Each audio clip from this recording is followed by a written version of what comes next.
everyone, this is Mrs. Deerhoff, and I just wanted to go over our homework folder really quick with you. Every single night your student should be coming home with a goal binder, and they should bring it back every single day. The reason they bring it home is so that they can practice different things in there, and they can also share with you all of their tracking and what the things that we're working on in our classroom and their practice pages that go with their tracking. So that's the main reason why that we've sent this home, is so that you guys can be more up to date on what we're working on at school, where your student is, and how they can get to the next step. So for right now, for the sake of time, I don't want to take a whole lot of time talking about tracking, but I do want to talk to you about the homework folder. So you open it up, and this is what it should look like. On the inside, you have spelling pages. Each week, your student is going to come home with a different set of spelling pages. And what we would like for them to do is just to go through whenever they have some time and just to write on top of this page with their expo marker that they have. So, for instance, this word is queen, so they just copy the word queen, and then when they're finished copying, then they try to do it on their own in the space provided right here. So then they would put the word queen in their own writing right here. So this just practices not only their handwriting for it to get better, but it also practices for them spelling the word over and over. So it's repetition. And so they can practice this however much that you would like for them to throughout the week. If they struggle a little bit with their spelling, I might ask for you and your student to do this more often. If they're one student that only needs to do this a couple times and they know the spelling, then they don't have to do it so as often. So that's for spelling. The next part is reading. Each week we ask for the students to read 100 minutes in 1 week.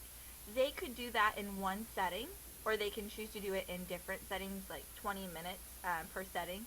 It's completely up to them. The point of having it set up like this is for the students to make a plan and for them to make the decision on when they want to do their reading and when they don't. This takes a lot of practice. We don't expect them to do this right away, but we do want them to get to the point where they can self-regulate. If they have homework that they need to work on, then they need to put first things first and do that first, and then they can go outside and play and spend time with family, and do like games with your family and that kind of stuff.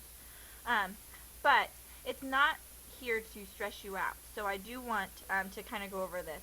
They can choose to do this page, or they can choose to do the back side of that page, which is the I Wonder page. They do not have to do both. So if they choose to do, let's say 20 minutes in one night, they can choose to do the before, during, and after reading for that 20 minutes. And then tomorrow night they won't have to do the before, during, and after reading. They only have to do this once during the week, and it's just to practice asking questions before, during, and after reading. So for instance, I'm reading a book about this little girl named Katie, and she goes to outer space, and I'm at this point in the book where Katie is trying to decide if she should take a jacket to outer space. So my question right now is, because I'm before reading, what is Katie going to do next? Okay, and I'll just put a ... because we don't need to go ahead and keep writing. But what is Katie going to do next in the book? Am I going to find out what Katie's going to do next in the book? Am I going to find out that answer in the text, or do I have to go somewhere else to find this answer? Well, I know I'm going to be able to find it in the text, so I just write a T right there. Okay? And then my next question would be, how is Katie going to find out if she needs a jacket in outer space? And so I would write my question, and in this case, I might find this answer in the text, or I might not find the answer in the text. I might have to go to the internet to find that out, or go to a website, or maybe a different book. So you would put an I here. It's just practicing on finding evidence in a book and then being able to ask a question and figure out, okay, where am I going to be able to find this answer? So that's what this works on. Once again, you only have to do this once a week. So if the kids are reading their book all in one setting, they need to go ahead and do this one page. But if they plan on doing it in a couple different settings, then they need to do it. They need to choose which day they're going to do it. And then this is the math. Same thing with the reading. They get to choose to do the front and the back. There should be a back to this page, but there's not. But they would need to do the front and the back to this page.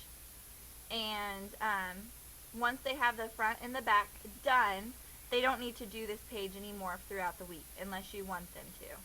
So I won't go over this page quite yet. I will in my next video, but I just wanted to give you guys an overview. All they have to do is practice each night. They practice their spelling, and that is monitored by the students. So if they need more practice, then they need to sit down and do maybe these once a night. They get to choose how long they read, when they read. So our requirement is 100 minutes a week, and they get to choose when they do that. They could do it over the weekend, they could do it on Monday, they could do it on Tuesday, they can split it up however they want. Okay? And then this, they just need to do front and back. They can split it up by doing 1, 2, 3, and 4 on Monday. And then 5, 6, 7, 8 on Tuesday. And then so on. So they can split this up however they would like, or they can just choose to do it in a setting. Now, after they've done all of that, they can go to you and have you check it. If they choose to do it all in one setting, just leave me a note and say,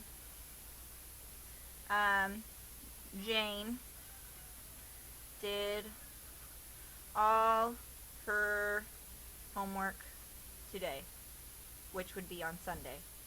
Okay?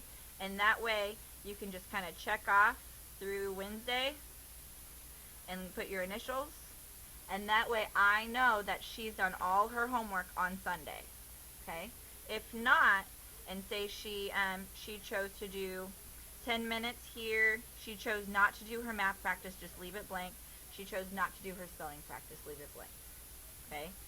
All this needs to do is by the end of the week it needs to be 100 minutes, and she needs to finish the math practice page, the whole thing front and back, on one day, or she can split it up like I talked about. Same thing with the spelling practice. I hope this helps. The last thing I want is for this to be overwhelming for the students. We're trying to get to the point to where the students can monitor more on their own rather than having us tell them what they need to do. It's all regulated. We all, as a second grade team, we decide what homework is going to look like for our second graders. So I hope this helps, and if you have more questions, just let me know.